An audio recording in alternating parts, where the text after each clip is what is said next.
ಇನ್ನು ದರ್ಶನ್ ಅವರ ತಾಯಿ ಗೌಡಗೆರೆ ಚಾಮುಂಡೇಶ್ವರಿ ದೇವಸ್ಥಾನಕ್ಕೆ ಇವತ್ತು ಭೇಟಿ ಕೊಟ್ಟು ವಿಶೇಷ ಪೂಜೆ ಸಲ್ಲಿಸಿದ್ದಾರೆ. ಮಗ ದರ್ಶನ್ ಸಂಕಷ್ಟ ನಿವಾರಣೆಗೆ ದೇವರಿಗೆ ತಾಯಿ ಮೊರೆ ಹೋಗಿದ್ದಾರೆ. ಗೌಡಗೆರೆ ಚಾಮುಂಡೇಶ್ವರಿ ದೇಗುಲಕ್ಕೆ ದರ್ಶನ್ ತಾಯಿ ಇವತ್ತು ಭೇಟಿ ಕೊಟ್ಟಿದ್ದಾರೆ.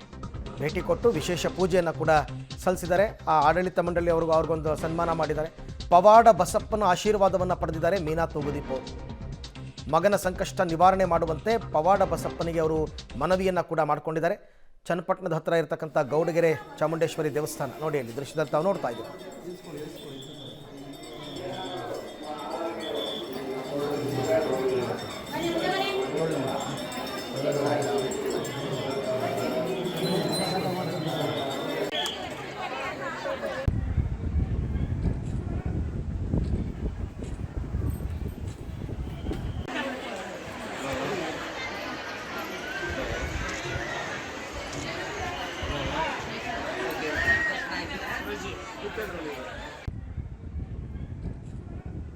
ಬಂದು ತುಂಬ ನನಗೆ ಪಾಸಿಟಿವ್ ಎನರ್ಜಿ ಬಂದಂಗೆ ಆಯಿತು.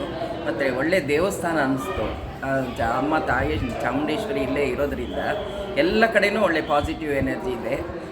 ಎಲ್ಲ ಭಕ್ತಾದಿಗಳಿಗೆ ಎಲ್ರಿಗೂ ಇಲ್ಲಿಗೆ ಬಂದು ಹೋದವರೆಲ್ರಿಗೂ ದೇವರು ಒಳ್ಳೇದು ಮಾಡಲಿ ಅಂತ ನಾನು ಕೇಳ್ಕೊಳ್ತೀನಿ. ನನಗೆ ಬಂದು ಸೊ ಮಗನ ಸಂಕಷ್ಟ ನಿವಾರಣೆಗೆ ತಾಯಿ ಮೀನಾ ತೂಗುದೀಪ್ ಅವರು ಚನ್ನಪಟ್ಟಣದ ಹತ್ತಿರ ಇರತಕ್ಕಂಥ ಗೌಡಗೆರೆ ಚಾಮುಂಡೇಶ್ವರಿ ದೇವಸ್ಥಾನಕ್ಕೆ ಭೇಟಿ ಕೊಟ್ಟಿದ್ದಾರೆ, ಪೂಜೆ ಮಾಡಿದ್ದಾರೆ. ಅಲ್ಲಿರ್ತಕ್ಕಂಥ ಪವಾಡ ಬಸಪ್ಪ, ಆ ಭಾಗದಲ್ಲಂತೂ ವಿಪರೀತವಾಗಿ ಪವಾಡ ಬಸಪ್ಪನನ್ನು ನಂಬ್ತಾರೆ ಜನ. ಯಾವುದೇ ಸಂಕಷ್ಟ ನಿವಾರಣೆಯನ್ನು ಕೂಡ ಮಾಡಿಕೊಡ್ತಾರೆ, ಮನಸ್ಸಿಟ್ಟು ಕೇಳ್ಕೋಬೇಕು ಅಂತ. ಹಾಗಾಗಿ ಅವರು ಭೇಟಿ ಕೊಟ್ಟಿದ್ದಾರೆ.